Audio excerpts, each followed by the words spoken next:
Good afternoon, ladies and gentlemen. We're about to begin. It's a rather cool, cloudy day in London. The time is 2 o'clock.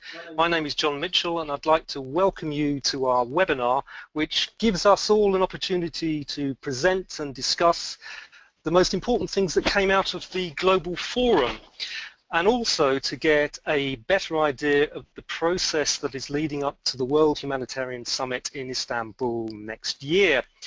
So our aim for the next 90 minutes is to review the top recommendations from the forum and also to think about the kind of changes that are required to improve the humanitarian system and what we as a community have to do to bring about those changes. Now, to help us do this, we have three panelists, all of whom are in an excellent position to enlighten us on these issues. And from the World Humanitarian Summit Secretariat in New York City, I'd like to welcome Natasha Kindergan.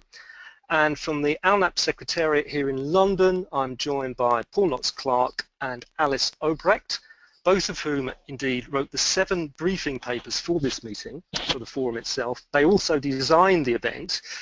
They also wrote the meeting report, which I'm coming on to later. So it's amazing they're still both on their feet. But I can assure you that they are very wide awake and sitting beside me now, both of them looking very alert. So we're going to get some thoughts from our panelists first, and after that we're going to address some of your questions. Now, some of these we have received in advance, and so thank you to all of you who have already submitted questions. And for those of you who would like to submit a question about the forum itself, its outputs, or any questions on the immediate next stages for the World Humanitarian Summit, please do send them through the question tab, which you'll see on the drop-down box on the right of your screen. And we will try and introduce your questions, introduce them into the discussion. Now, for those of you who were at the Global Forum, you'll know that it was a truly epic event. It was certainly the most biggest and diverse humanitarian meeting I've ever attended, with about 200 different humanitarian organizations from 54 different countries around the world. But it wasn't just a talking shop, there was a big job to do, and participants of the meeting were asked to work through a structured process to identify roughly 20 or so top recommendations that the participants believed had, if you like, the optimum potential to bring about the best kind of changes and improvements to humanitarian assistance. Now, given that we started off with about 700 recommendations, which we had culled from the World Humanitarian Summit process so far, this was a big ask. So, how did we get on? Did we do it? Do we have our top recommendations? And how will they influence the report of the UN Secretary General? And do we think they can help change international humanitarian aid for the better? Now, some of these questions are answered in the report from the meeting, and this can be accessed in the drop-down box on the right of your screen. And if you click on the icon that says handouts, I believe you will find that report. Also, to let you know that we are doing live tweeting throughout this webinar, and the hashtag is #ALNAPforum. So let me turn to Paul first, who is going to tell us a little about the event itself. Paul, over to you. Thanks a lot, John. Why did we have the forum? I think it'd be useful to just give that as a little bit of background. As you've mentioned, the forum formed part of the World Humanitarian Summit process. Natasha will be telling us more about that later.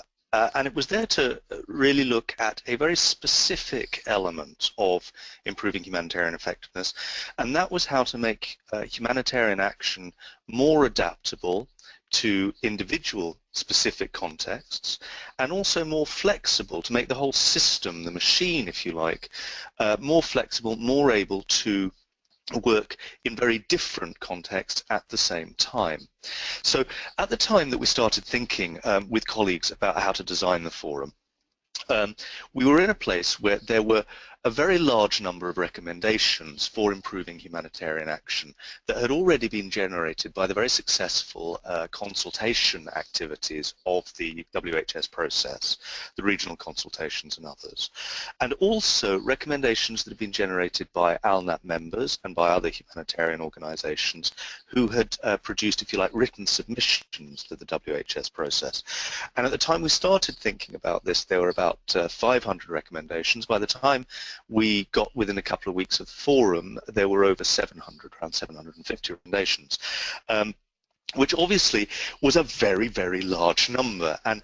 And so one thing that we wanted to do was to try and help this process by whittling those down, as you've mentioned, to a more manageable set of specific recommendations that could be used as the basis for change. So that was the first thing that we were doing. But the second thing that had come up through the process in many different arenas but had not been addressed was the fact that, as we all know, humanitarian action covers a multitude of very different kinds of activity in very different places. And when we talk about humanitarian, sometimes we're talking about natural response to natural disasters in middle-income countries. Sometimes we're talking about, very often, we're talking about very, very long-term engagement in states where governance and the state architecture is fairly weak, and sometimes we're sadly, of course, talking about humanitarian action in hot wars, if you like, in situations of very significant conflict. And all of these things are talked about as humanitarian action, but they're all quite different. And this had come up through the process, and it was also coming up through the recommendations, that not all of the recommendations appeared to be relevant to all of these different contexts. We had recommendations that were very much about how to make the situation of humanitarian action more effective in conflict, which would not necessarily be relevant in situations of natural disaster, and vice versa. So what we wanted to do was squeeze the recommendations down to a manageable number and also try and identify which recommendations were most germane to which contexts. And so the working questions for the Global Forum were these. Firstly, which recommendations would bring about the biggest improvement in each of the contexts, of the 6 contexts, which Alice will talk about in a minute. Secondly, what should the roles and the main activities of different actors, different kinds of actor in each of these contexts be? Should basically the international systems, should governments, should national NGOs be doing the same thing in all situations? Or is there actually a different, if you like, architecture from one situation to another? And finally, how will the international humanitarian system, part of that architecture, have to change in order to be able to respond effectively at the same time to situation in CAR, situation in the DRC, the Kathmandu earthquake, and the Syrian regional response? What would a international humanitarian system that was able to do all of those things effectively at the same time look like? So it was no small ask, and with the participants at the Global Forum, we were designing it in such a way that this was not a conference. It was not purely there so that people talked and people listened. It was very much a workshop. And as you can see, and those of you, if any of you on the webinar today were there or talked to people who were there, people were working extremely hard over the 2 days, and actually what we had was a design which had 42 different groups working in parallel at the same time, and then bringing their conclusions and their recommendations back into the same place for the whole of the participants to look at. So that was the first design element. The second design element, talking about the whole of the participants, was that we did want these recommendations to a degree to get a sense of how much they were validated by a wide variety of different stakeholders. Now, I think we all know that policy generation in the humanitarian system, there has been a legitimate critique that policy generation is often done by a fairly small group of international actors, generally based in Europe and the English-speaking world. But we wanted actually any sort of validation of these recommendations to attempt to reflect the humanitarian system. So with the partners who were co-designing this and organising this with us, we did work quite hard to try and ensure that we had a variety of different constituencies and people with very different opinions and very different backgrounds participating. And this included people from national disaster management agencies, people from civil society organisations and those who were legitimate representatives of community organisations, academics, people from networks, people from INGOs, from the UN, the donor. We really wanted, and from the private sector, so we really wanted to have a range of opinion that reflects the very large range of actors who are now who are involved and are increasingly recognised to be involved in humanitarian action. The third design element I'd just briefly like to speak about is the importance of evidence.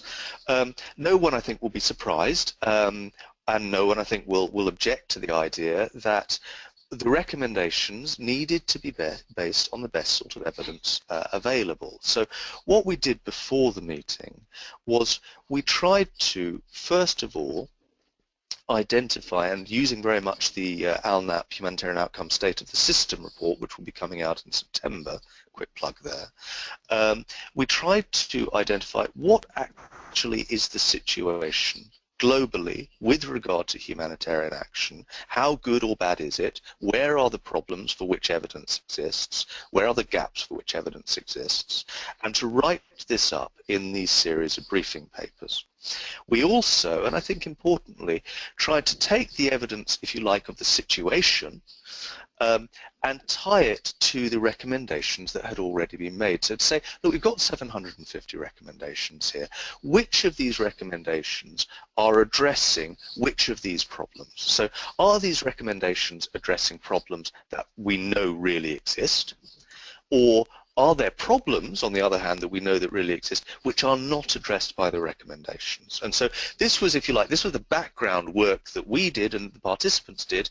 We did in writing the briefing papers, and of course the participants did in reading them, and coming with some form of background as to what is the evidence base for these problems and for the validity of the recommendations that we made to date to help select those which are most important. And then finally, when we're talking about design, as mentioned before, a lot of the, with coming on 300 people in the room, it would have been very easy for everything to kind of go down, all of the recommendations to go down to the sort of soggy bottom, least common denominator, least contentious thing that everybody was prepared to agree on. And so we designed it in such a way, we hoped to slightly mitigate this by not having a design which relied on exclusively on achieving consensus, but by having polling of the recommendations so that we could see the degree to which recommendations were supported or were not supported by that wide variety of different representatives in the room. So what did we find out? I'd like to hand over to Alice. Great, thank you so much, Paul. So as Paul mentioned, the Global Forum aimed to produce two sets of recommendations, and the first set of recommendations was around improving humanitarian action in different crisis contexts. So here we were really trying to explore the relevance of context to humanitarian effectiveness. Do different crisis contexts all share the same kinds of obstacles to effective humanitarian action? Do they therefore require the same approaches to reform? Or might we identify different context-specific challenges that require different solutions? And as Paul mentioned, we were exploring specifically 6 different contexts at the Global Forum. You can see in the report in the handout tab further descriptions of those contexts. I'm just going to list the names of them. The corresponding icons are on the screen in front of you. So the list of the 6 contexts that we looked at for the Global Forum were protracted crises of a prolonged period, recurrent crises that require cyclical response or repeated response, mega disasters, rapid onset natural disasters, conflict, and urban violence. And so looking at the top voted recommendations that we arrived at through the voting exercises that Paul was just discussing, we looked across this different 6 contexts and identified that overall there was quite a deal of variety in the areas of focus across those 6 different contexts. So just to give an illustration of this, we'll look at the top voted recommendations for 3 of these contexts. The first one being rapid onset natural disaster. Here, participants felt that the most significant obstacle to effective humanitarian action was a lack of inclusivity of system structures and coordination mechanisms. And so the recommendations here suggested the creation of a new mechanism for credibly finding and representing local voices that encourages an interface of cooperation between international, national, and local efforts, as well as strengthening government disaster preparedness coordination mechanisms that prioritize and identify gaps for the international community to fill. And so what these recommendations and obstacle broadly reflect is the focus within this context on recommendations that we're trying to change who does what in a rapid onset disaster through greater support to local and national response capacities, as well as a more facilitative role for international actors as opposed to direct implementation. Now we can contrast this, for example, with the top voted recommendations for the conflict setting, where unsurprisingly the top voted obstacle as a priority obstacle for improving humanitarian action was lack of access due to political and security constraints. Here the recommendations tried to address access through a greater investment in stronger analysis of access problems, addressing high-level advocacy, as well as investing in training and the professionalization of staff to negotiate access more effectively, and finally measuring the humanitarian consequences of absence in order to combat risk aversion that comes about through security constraints. In contrast to this, just to highlight one further context, we can look at the protracted crisis, which has a prolonged nature, and therefore recommendations coming out of this context group in general tended to focus on better approaches for long-term humanitarian engagement, including the coordination and cooperation between humanitarian actors and development or peace-building actors. And here we can see an example of this focus through the specific issue of funding. So the key obstacle that was voted on for this context as being the most significant obstacle to effective humanitarian action was the obstacle current funding mechanisms are too short to enable predictable programming. The recommendations to address this were cited as building in more multi-year and multipolar funding streams, multipolar meaning funding that comes from multiple sources of 3 to 5 years, as well as flexibility in the use of resources. Also, it was recommended that funding mechanisms should provide stronger coherence between humanitarian and development financing and a longer-term time frame for protracted crises. So we did see quite a few differences across the different contexts, particularly in the recommendations that participants voted on as being providing the greatest potential for seeing real improvements in humanitarian action. But we also looked at the broader sets of recommendations and found some common cross-cutting themes. So number one, the top one for this is improving access. So across many of the contexts, different barriers to access were identified, not only of humanitarian actors to affected people, but also of affected people to humanitarian assistance. Also, finance reform was a common topic, with many recommendations pointing towards more multi-year funding. Localization was a huge issue, so trying to build and better support local and national capacities for response, trying to capitalize on those pre-existing capacities that exist in all crisis-affected areas.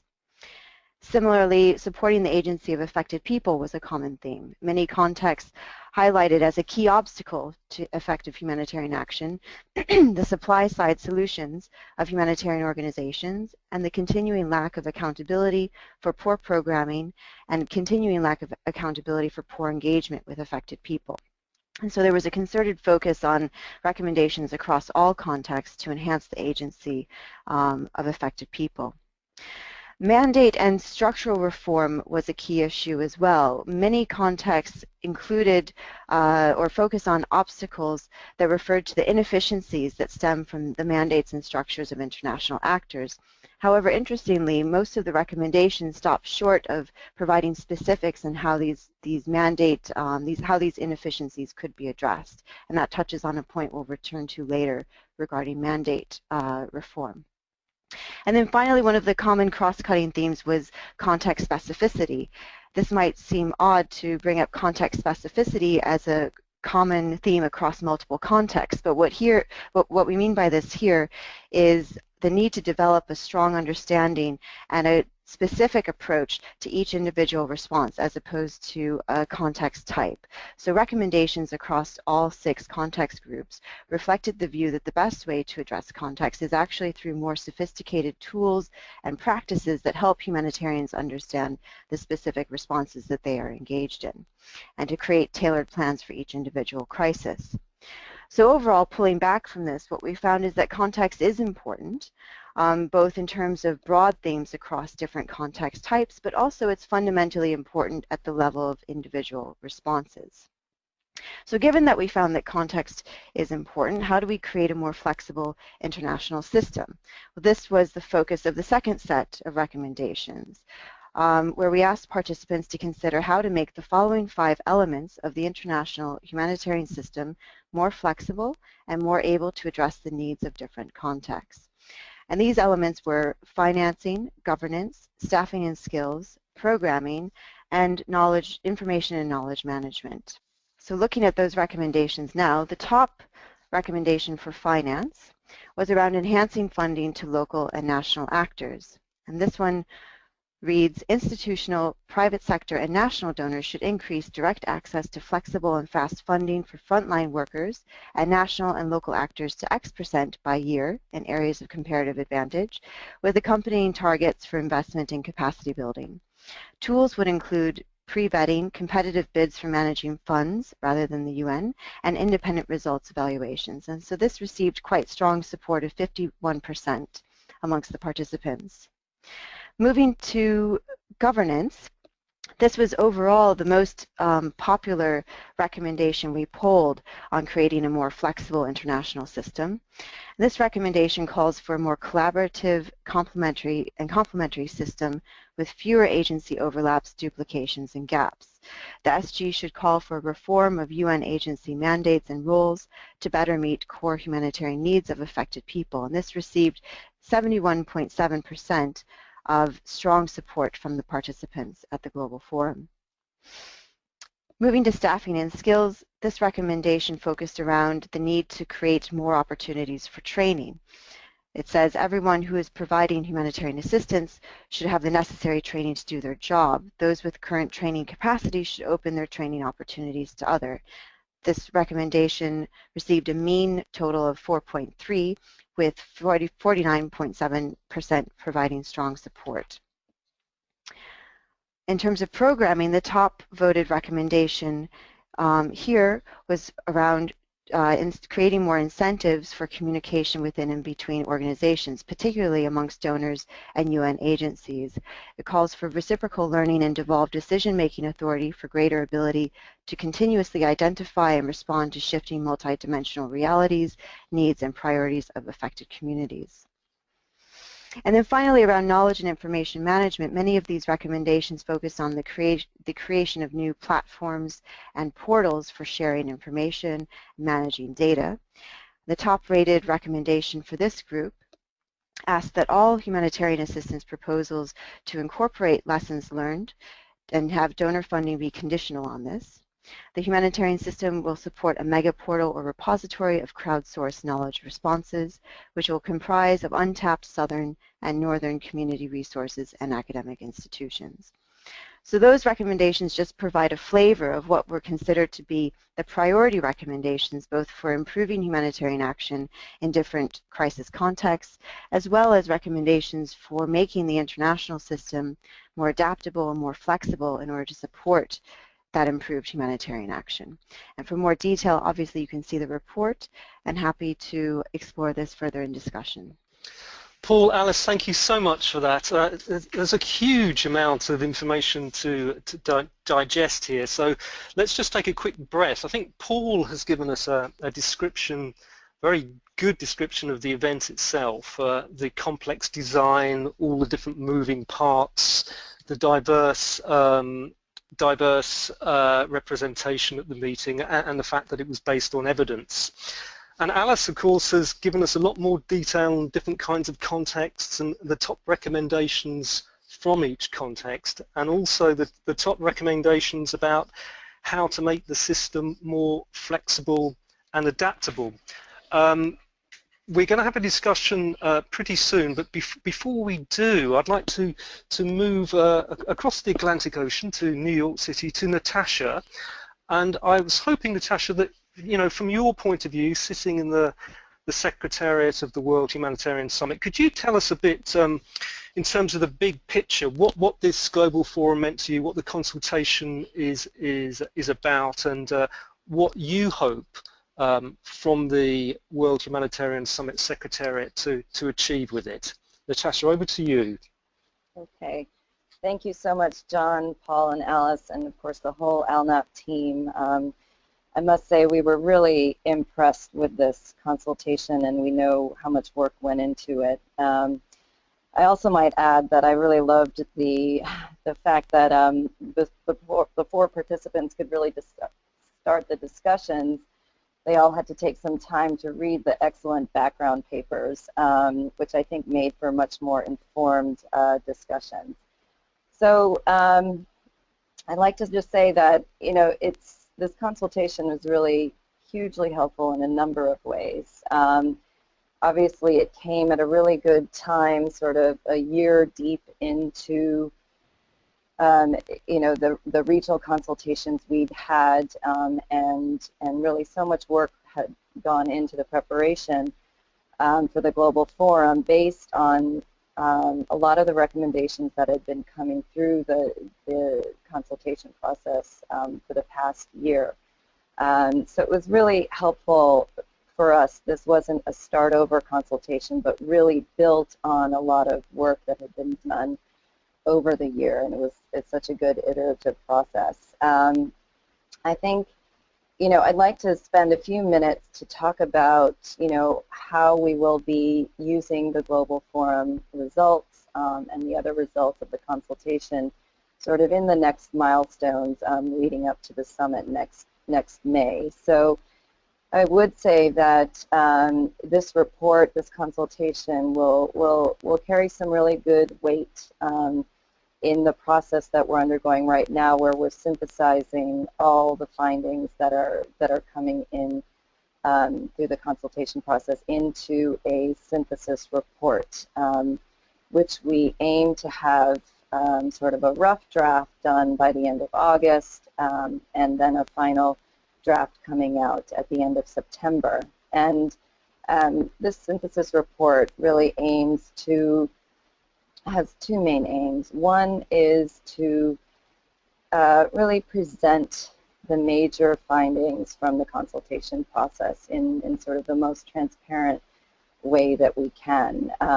You know, as many people know, there have been 7 regional consultations. There's one going on right now, the last one. There have been many specific topic consultations on urban issues, civil, military, gender, youth, etc. There have been thematic consultations with these thematic teams we've set up, and we've met twice already and meet on a monthly basis. There have been lots of online consultations and many policy paper submissions. And we can say right now we've consulted over 23,000 people in this process in 151 countries. And this is really a gigantic task at hand now to synthesize everything that's come in. And I have to say just that the Global Forum did do so much legwork on synthesizing a lot of the recommendations coming in on sort of improving humanitarian action, specifically through that lens of what the international system should do. So that is incredibly helpful for us. But we are working with a global law firm right now on a pro bono basis that has an international governance and development department.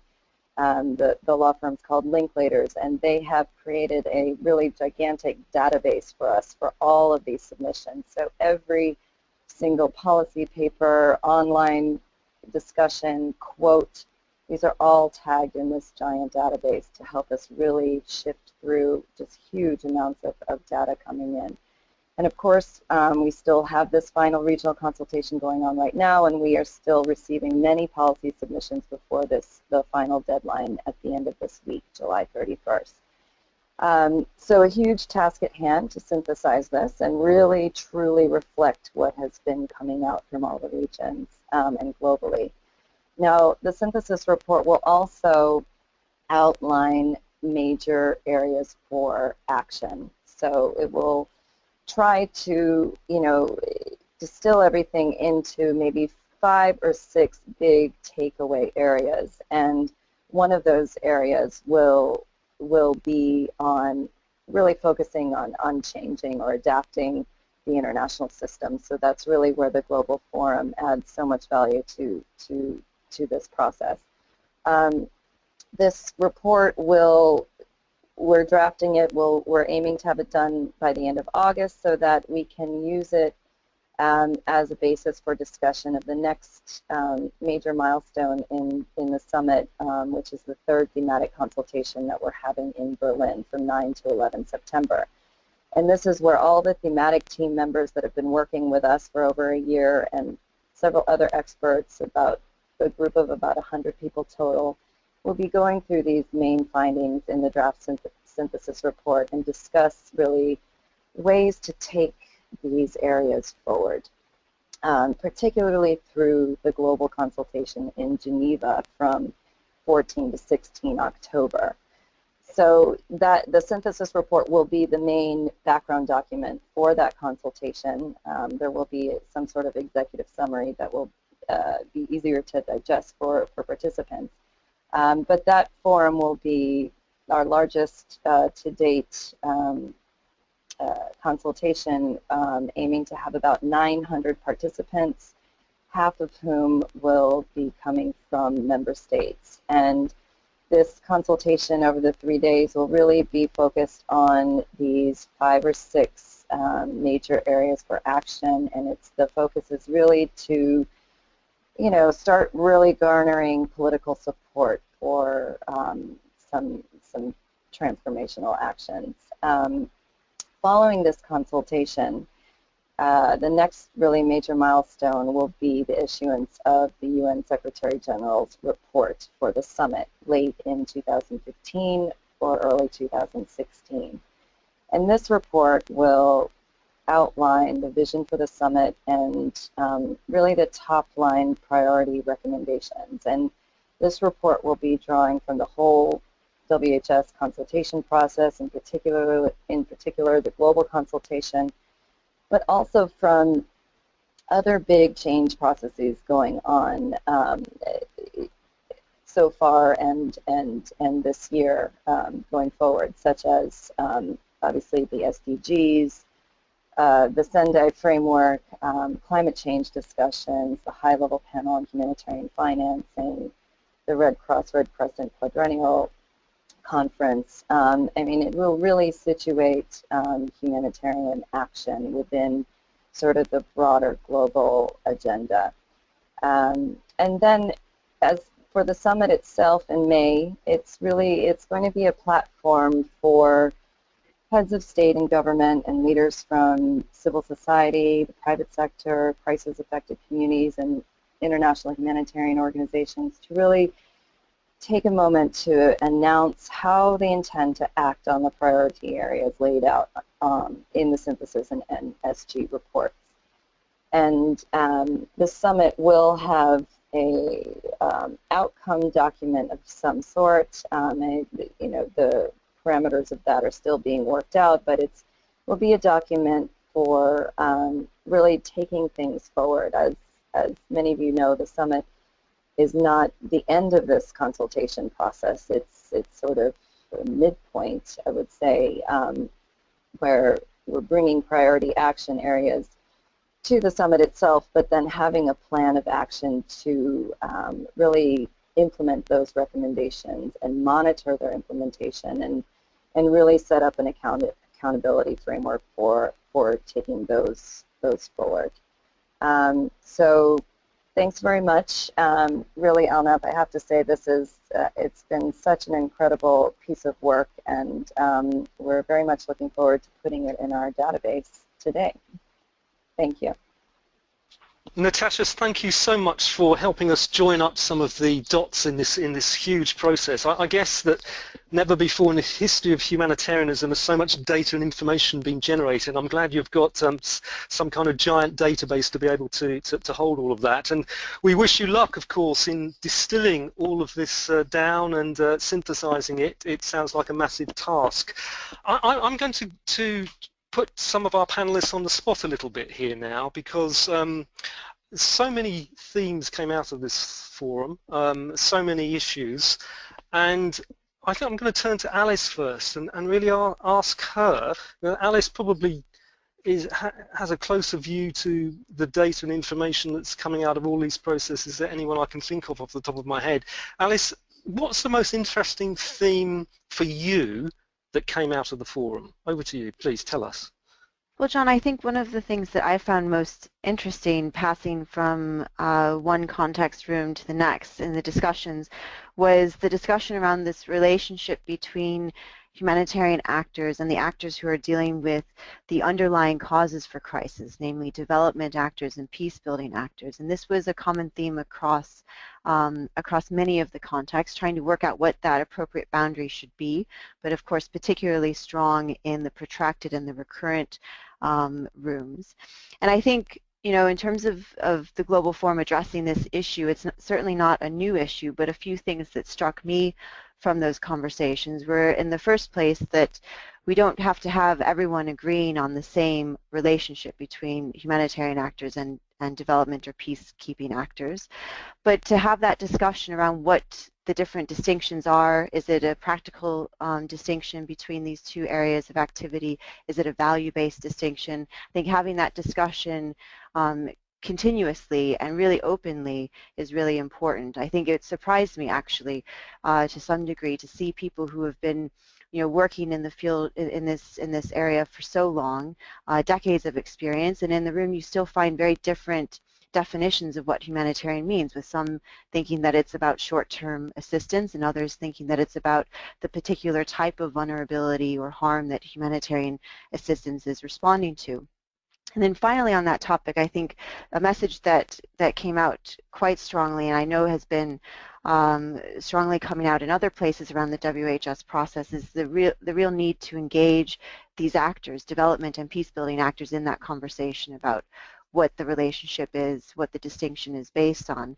And while we did bring in some development actors in the room at the Global Forum, it certainly needs to be a much wider engagement and more substantive and detailed discussion. And so hopefully that will continue and become even stronger in the lead up to Istanbul. Thank you, Alice. I mean, I certainly agree with you about the entrenched nature of the humanitarian and development divide. I mean, I think this issue has been going on for as long as I can remember, actually, and to be honest, not a huge amount of progress has been made, so maybe it's a time to really grab the nettle on this one. Paul, what about you? What's the most interesting theme for you that came out of the forum?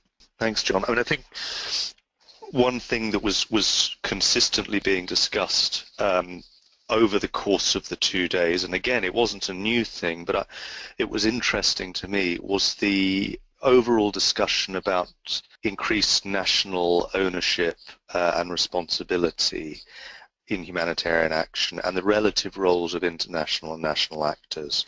I don't think it's, it will be any surprise to anyone that there was general agreement that in many contexts, the international system should be doing less, and civil society, the state, and as Alice has said, development actors should be doing more. And I think that was something which came in across all of the contexts.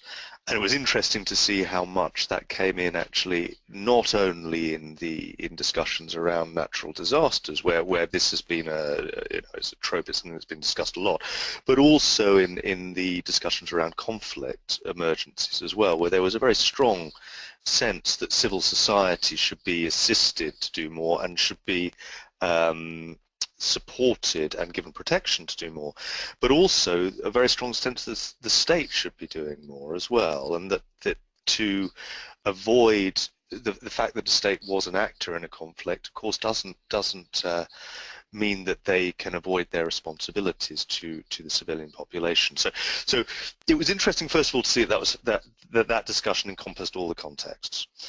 It was interesting to see how the participants at the Global Forum felt that this was, as one of them put it, really a two-way street, and that many actors needed to make very significant changes to how they did business. States in particular needed to make sort of the policy and financial changes to build up NDMAs or other emergency response management mechanisms, and needed to make changes in some cases to fulfill their obligations in conflicts and in other recurrent and protracted contexts.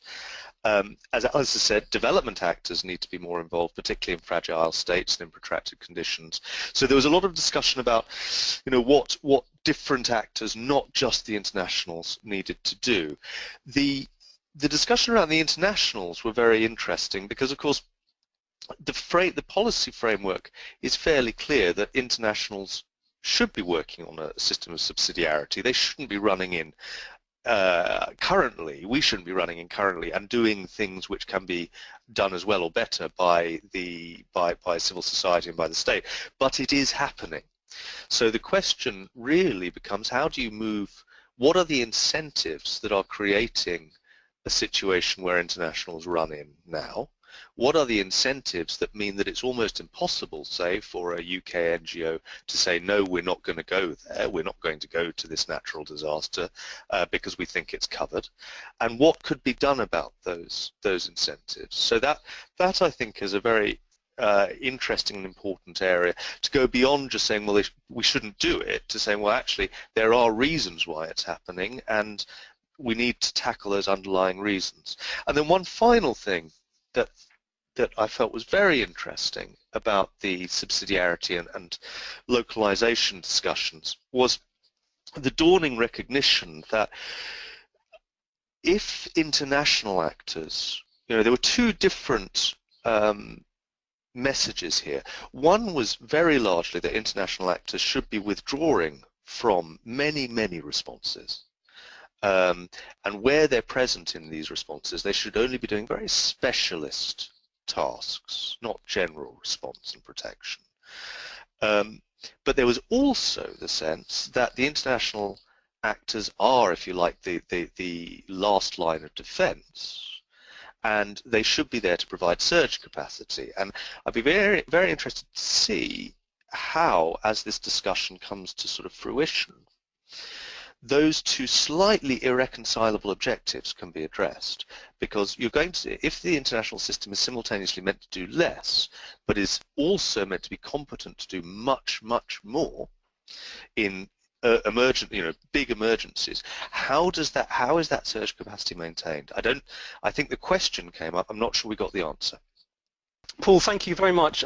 It's a really interesting point, isn't this thing about the international system doing less? I mean, I certainly heard that coming up in the forum as an important point. But also, as you say, there's an enormous amount of pressure for us to do more as well as an international system to increase surge capacity and so on and so forth. And it does sound a little bit contradictory, and it sounds as though it's almost a step towards becoming a kind of international fire brigade, where a lot of time is spent training and practicing for the event, but not actually doing an enormous amount until you're called. Anyway, just a thought there. I'd like to move back to Natasha. Natasha, you have a slightly different angle of vision to us. What do you think, from your point of view, was the most interesting theme that came out of the forum?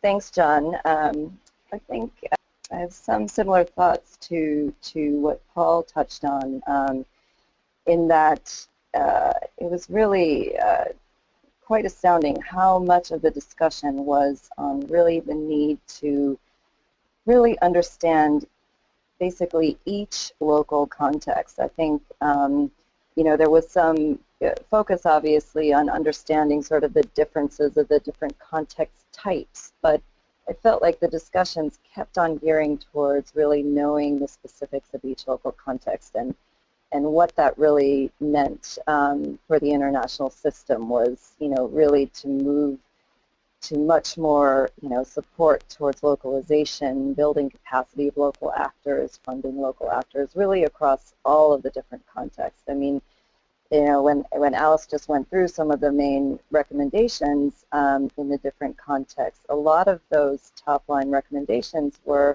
really on this knowing the local context. I think the rapid onset discussions, they really called for a step change in how the sector really, engages with people and finding mechanisms to represent local voices, to elaborate on the local context.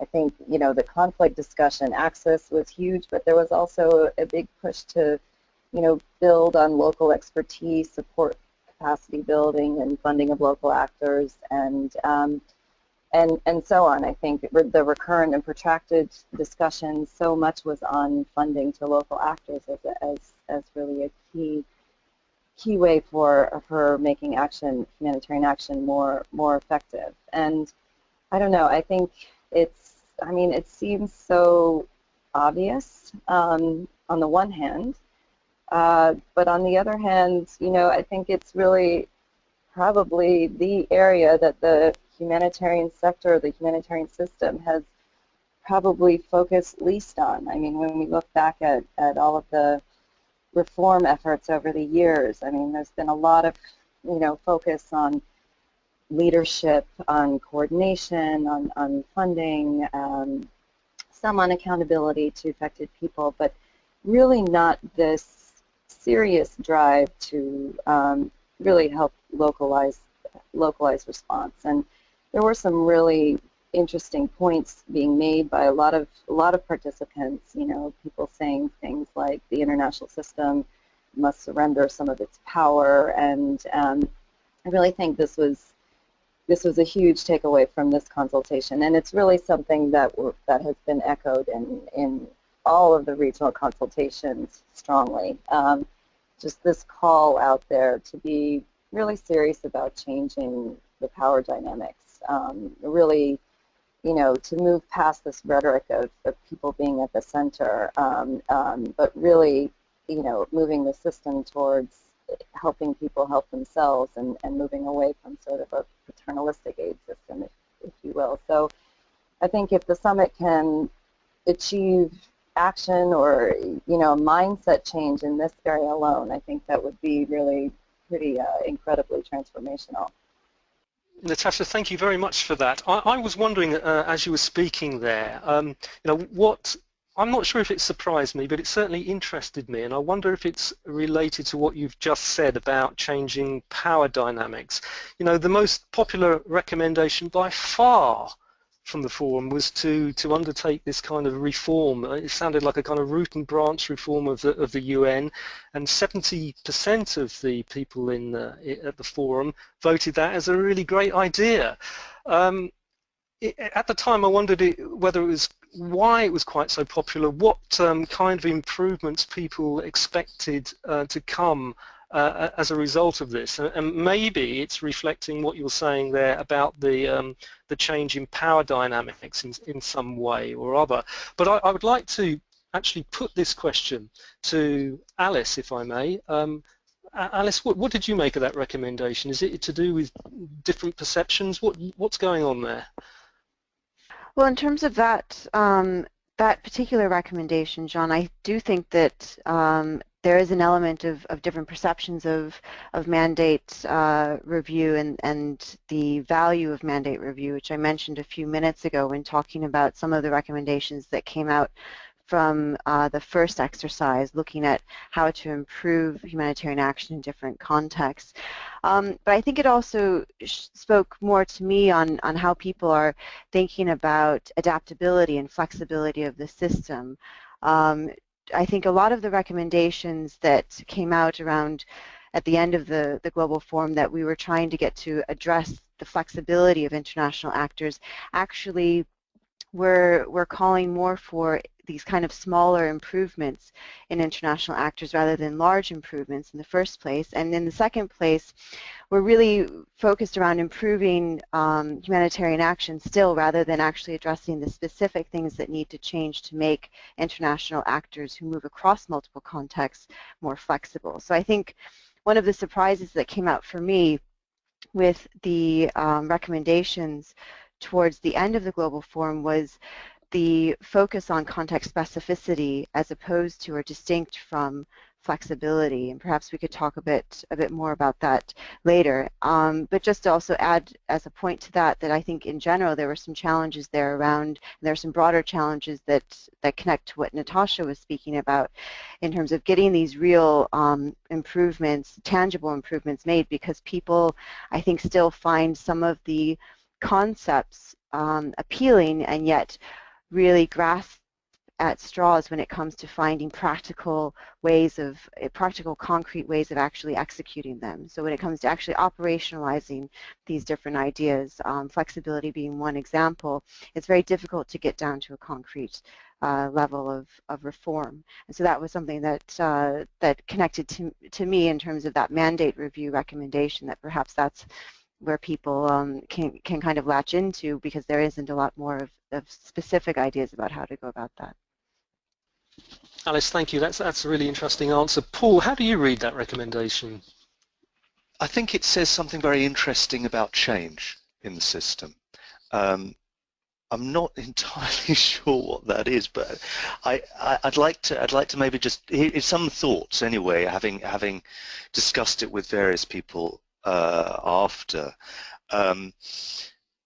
It's very tempting to, I think there's a very high level of hope and frustration around international humanitarian action and around humanitarian action more generally. Hope that things could be better than they are.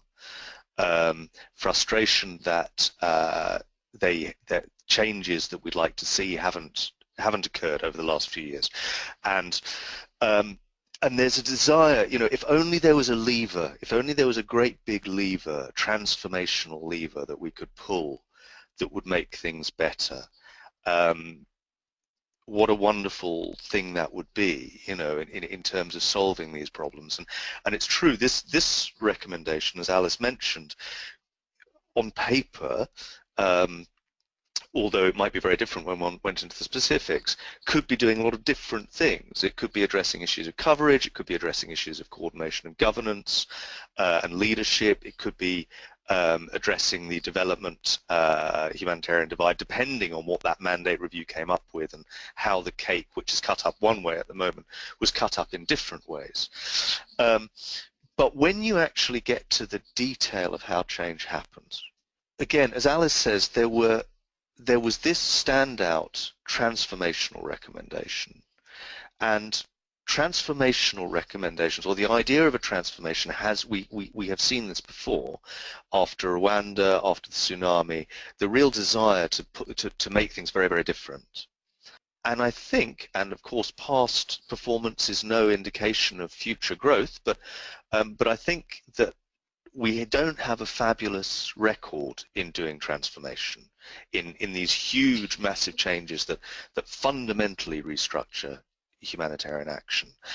And there's probably some very good reasons for that. That people, you know, there's going to be a massive amount of institutional, conscious and unconscious resistance to that kind of change, and that kind of change will generally tend to be top-down.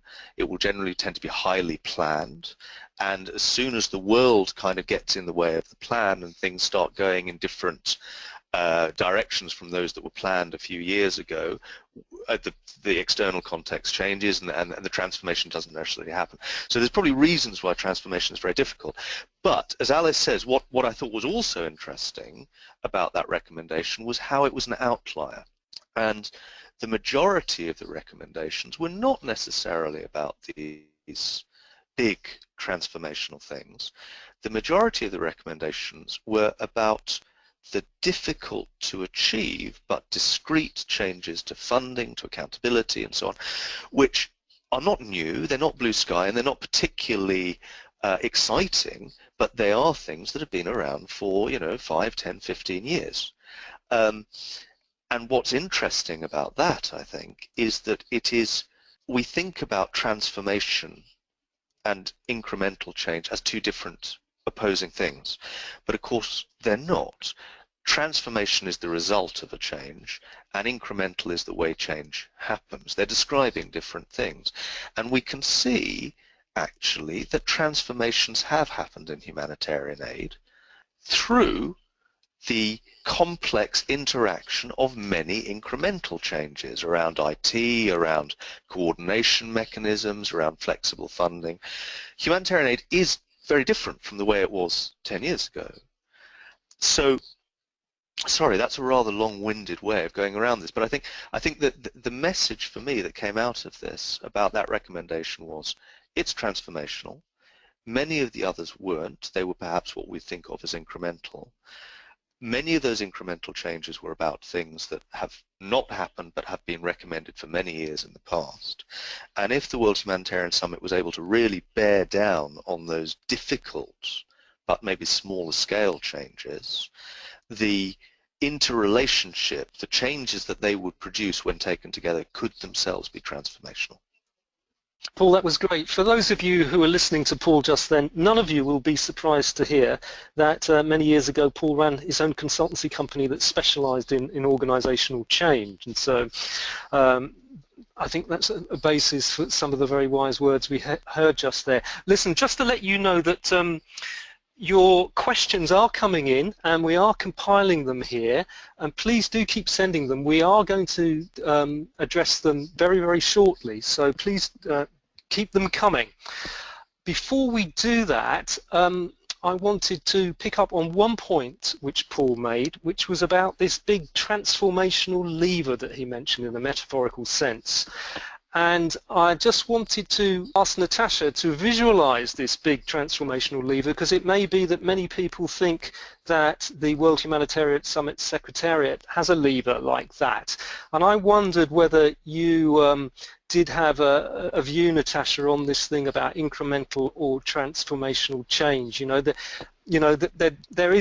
does seem to be an expectation that the WHS process is a real, and I think many people do really genuinely believe this, is a real opportunity for positive change.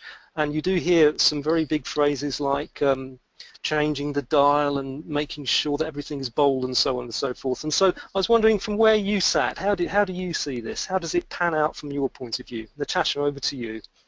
Thanks so much, John and Paul, for this discussion. It's dear to my heart. I mean, having been in the Secretariat now for a year and a half, I think probably one of the things I've heard over and over again is, will this summit really be able to achieve this type of transformation that people really seem to be yearning for? And a lot of constituents out there saying, where are these big, bold ideas? And so I find this discussion really interesting. I mean, I think that Paul really sums it up nicely, that sort of incremental sort of actions or changes aren't really in opposition to these bigger, transformational things, but they really build into a sort of a sea change. And so while we are compiling, lots of incremental,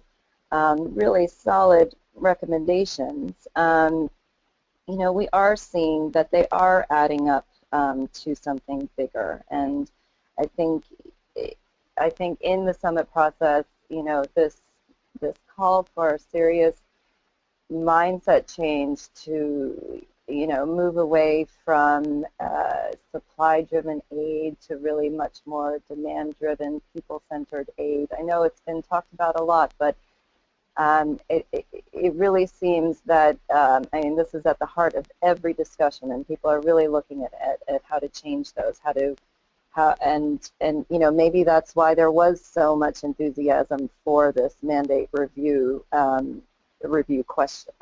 recommendation as sort of a possible silver bullet. On something like a mandate review, I mean, I think, you know, we see it have a lot of backing in the consultation, and I think we need to look into that further. What does that really mean? Does it really mean, you know, we should look at how humanitarian agencies, how their mandates overlap, or how they can collaborate better, or is it calling for more fundamental or different changes of UN agencies really being transformed to, you know, where they should now be have the most comparative advantage, and maybe advocacy or something versus operational support. I also think, you know, mandate review it's come up in sort of other circumstances as well, looking at the broader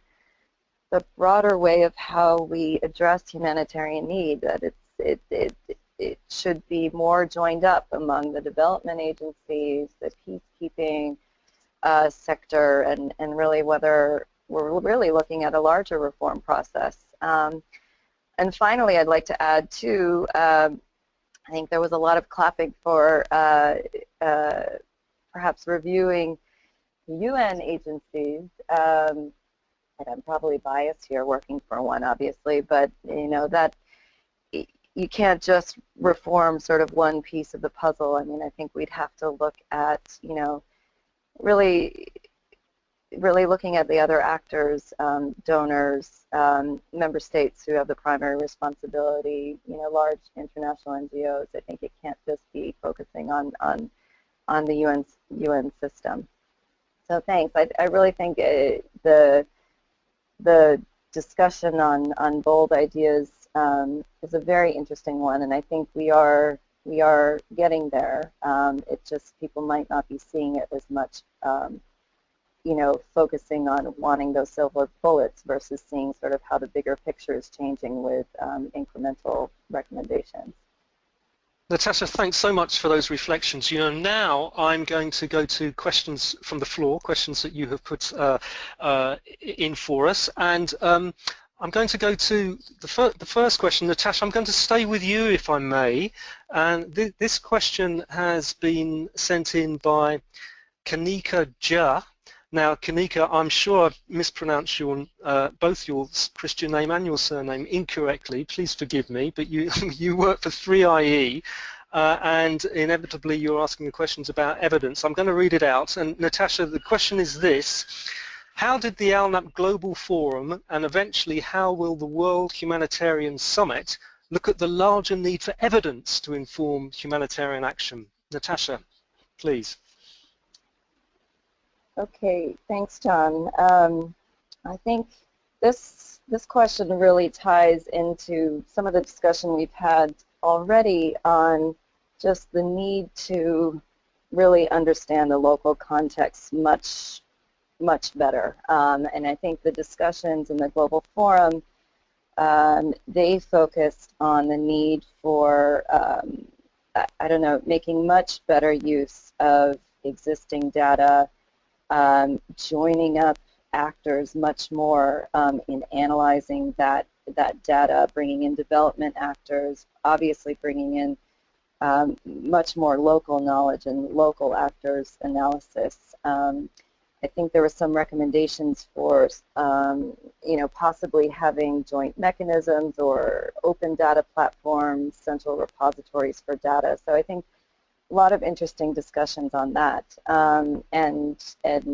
we're certainly seeing that coming out of many of the other consultations, particularly also when in discussions on sort of the innovation theme.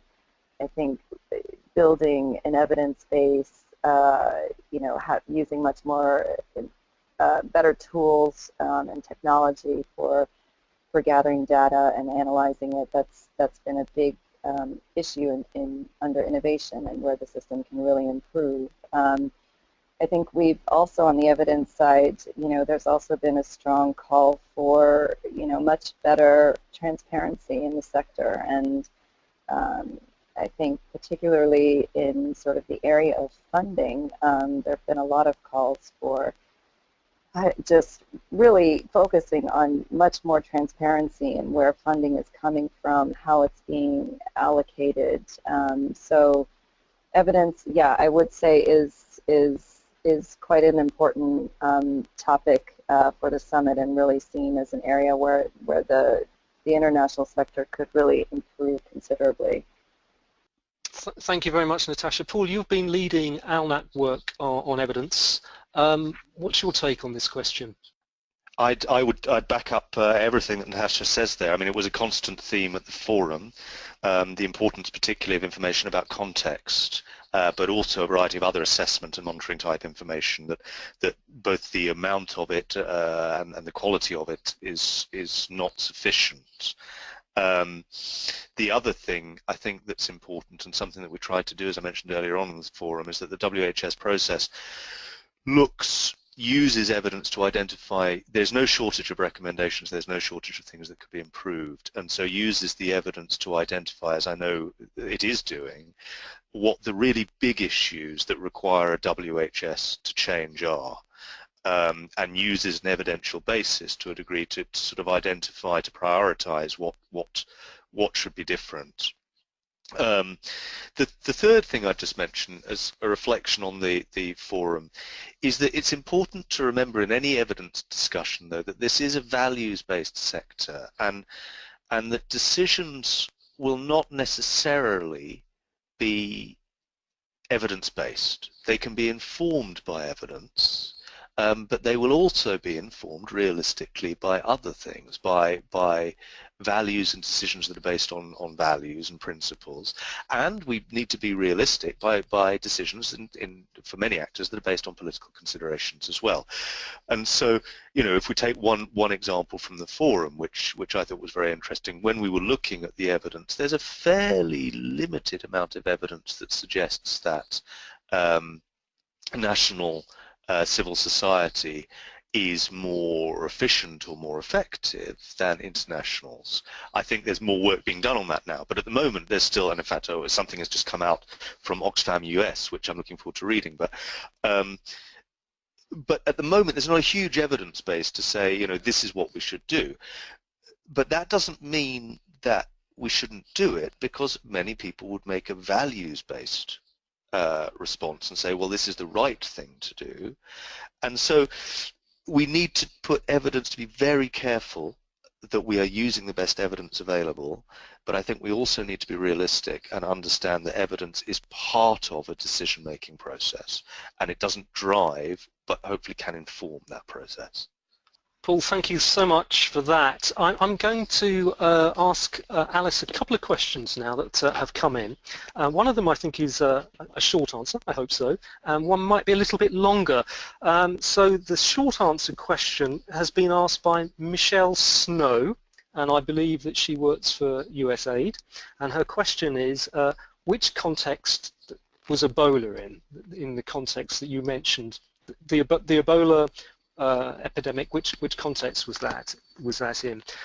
I'm going to give you your second one now as well, actually, and this question is from Beatrice Morkondue from the Danish Refugee Council, and she is asking, how should the role of diasporas, communities and organisations be addressed to improve humanitarian effectiveness? So what's the relationship between diasporas and humanitarian effectiveness? So Alice, there we are, Ebola context and diasporas. Over to you. Great, thank you, John. Two things I have to say I personally, I must confess, I don't know a great deal about, but the easy question at the beginning about where do we put Ebola in the context, we put that in mega crisis. So we defined mega disaster as large-scale crises, typically spanning multiple national borders, that completely overwhelm not only normal state capacities to respond, but also to a certain extent international capacities to respond. And so that actually was the tangible point of reference for the mega crisis group, beyond trying to project into the future and think about potential future larger scale disasters that the humanitarian system might face. So if you look at the section in the report that's available to you on your screen on mega crisis, you'll see some references there to the Ebola response. In terms of diaspora, I'm aware that the IOM has submitted an interesting paper to the World Humanitarian Summit on diaspora engagement and humanitarian response, which people might want to check out. Perhaps Natasha will be better equipped to answer how the WHS is thinking about diaspora communities, specifically around the areas of financing. But in terms of the Global Forum, diaspora really only came up twice. And in one instance, it was around increasing their participation in decision-making structures. And in the second case, it was around being the targets of an awareness-building campaign on the humanitarian principles. So as that IOM paper that I just mentioned refers to, one of the challenges, one might say, or issues around bringing the diaspora in more substantially to humanitarian action is around building awareness and ensuring an understanding of the humanitarian principles in their engagement. And so that came up at the forum as well. But I'd have to say that around both of them, diaspora came in as one example of what is often referred to as these quote-unquote non-traditional humanitarian actors. So really the overall message, I think, on both of those recommendations was diaspora as one particular group among many groups that the humanitarian actors need to get better at engaging with and bringing into these processes. So it wasn't specifically focused on diaspora per se, but more about the need to build those relationships outside the traditional, quote-unquote traditional humanitarian system. Natasha, would you like to add anything to what Alice has said there? Yes, actually, thanks Alice, and thank you to IOM for their great contribution, I think, in this area. I think, in the consultations broadly, the focus on diaspora has sort of been in two main areas, I would say, off the top of my head, I guess, is, one, for the need to really engage or have more predictable sort of cooperation platforms in place to really make use of working with this important stakeholder and their local knowledge of the context. I think another specific area that gained some attention is really focusing on the remittances of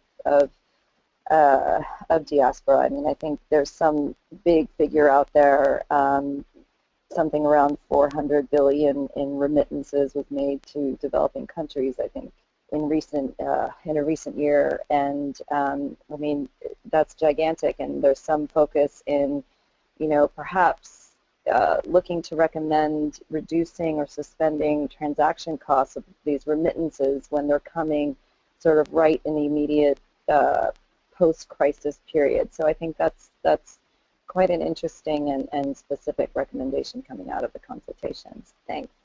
Okay, more questions coming in. This one from Susanna Morrison-Metois from the OECD.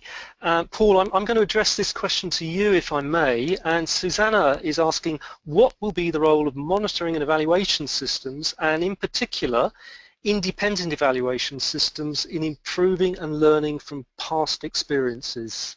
If I can split those up a little bit into the monitoring and the evaluation.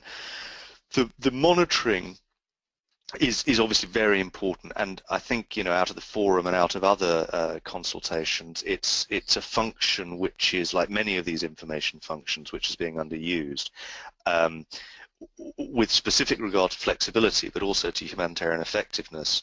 Monitoring is currently very often focused, we know, on output monitoring, have things been done. It's not really looking at the relationship between, in an ongoing way, between outputs and the situation of the affected population. So in order to understand needs and capacities, we're relying very much on kind of one-off, very often assessment missions or assessment exercises, which are a slice across time. But 6 months later, they're out of date, and the monitoring isn't picking up how the situation changes and how, therefore, our aid should be flexible in order to respond to those things. So one key area that keeps coming up is improving monitoring systems, so they're monitoring the context, not the outputs. with evaluation, I mean, no surprise that ALNAP, as with many others, is extremely interested in this. I mean, I think we should note that evaluation has been important in supporting many of the changes that have taken place in the sector, and I'm thinking of things here like cash and like the clusters, and going back to the incremental change. You know, interesting to think that maybe in the end, changes to cash might be every bit as transformational as changes around mandates. But so evaluations have historically and continue to be important. As we and ALNAP members have said in the paper that we did around evidence and follow-up work, a lot of the evaluations that are done in the humanitarian system are not of the quality that one would want, or currently it's impossible to know what quality they are because the methods are not, which have been used, are not clear. So an easy win is going to be improving evaluation quality to the levels which many organizations already have. But the real question, of course, is about whether evaluations are used, and that's not so much an evaluation question, but an organizational design and decision-making process question. Who's asking the evaluation questions? How much do they want to know? Where is the evaluation function within the organization? What sort of access does it have to the top table? So a big area for evaluation, hopefully in the WHS process, as for evidence more generally, will be around decision-making. Paul, thank you very much for that. There's another question from Susanna, and I'm going to ask either you or Alice to respond to this, and it's about one of the recommendations that has come out of the Global Forum, and it's the recommendation that reads as follows: all humanitarian agencies should incorporate feedback mechanisms which assess humanitarian performance to be a mandatory requirement by donors. And Susanna is asking here, what do we or the forum mean exactly by feedback mechanisms? Wouldn't good adaptive program management by experienced professionals be enough? And she's also asking, what if humanitarian actors do not want to share their assessments and evaluations due to confidentiality issues? So there's a question here about what do we mean by feedback mechanisms, and also around the confidentiality of sharing evaluation for learning. And I'm looking at Alice and Paul now, and they are deciding amongst each other who is going to answer this question. And it looks as though I'm going to Alice first of all. I'll get started and then see if Paul wants to jump in. On the recommendation itself, I think it's a very good question from Susanna. And unfortunately, it's a question that if we could go back in a time machine and ask the participants who wrote it up, those would be the best people to put that to. The quick and short answer is that we did not have a established definition of a feedback mechanism at the Global Forum. So participants wrote up recommendations, and there was an opportunity for in the polling session for a representative of each of those groups to explain the recommendation, including the terminology, to those present. So unfortunately, we don't have their particular understanding of feedback mechanisms. But pointing to your adaptability question, I think actually, to a certain extent, and this is drawing more on the research that ALNAP is doing on innovation processes in the humanitarian system, that feedback mechanisms are quite critical to adaptive programming and adaptable organizations, because they provide these iterative cycles in which programs or outputs, whatever the case might be, are provided to a potential or intended user. Feedback on that service or on that product is fed back into the programming and design function of the organization, and that allows those organizations to ensure that that programming is adaptable as things change, as preferences change, as needs change throughout the process. And that's more coming from the innovation side of things than the discussions that we were having at the Global Forum per se.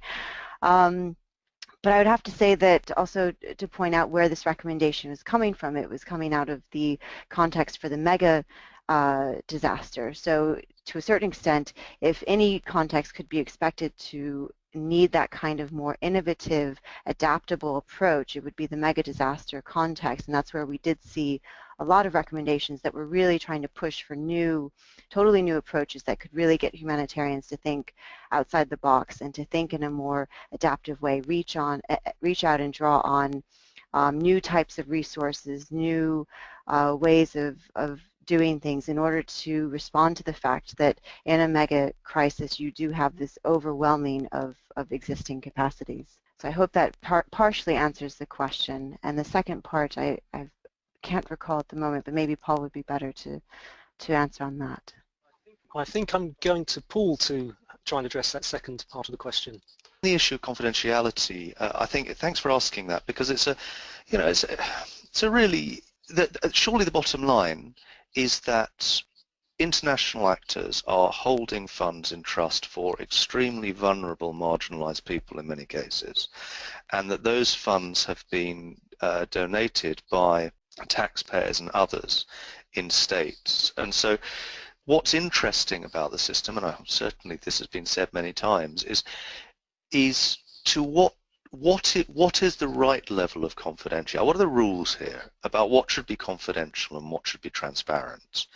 And what are the ethical principles that underline confidentiality and transparency? There don't seem to be, you know, we talk a lot about accountability to beneficiaries. It's kind of that is a subset of a larger conversation perhaps around what is the duty of transparency, financial transparency and other forms of transparency that is owed to the global community by organizations which are acting either under an international mandate or on its behalf.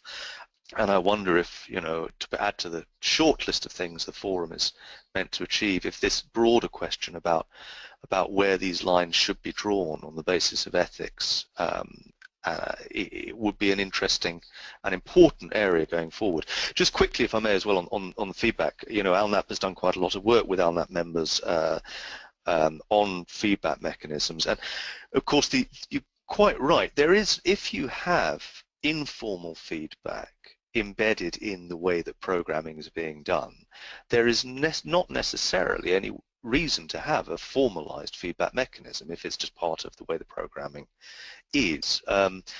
But in many situations we found that's difficult because of staff turnover or because of access of certain staff to the area, or just because of skills and time availability. So organizations have chosen to formalize the feedback function. So there should be feedback, whether it's formal or informal. The point about it going to donors, I think, is a very interesting one, because the other thing that the ALNAP research showed is, of course, feedback is only as good as the action that is taken on the basis of the feedback. And so there is a question about what are the incentives to actually using the feedback to change.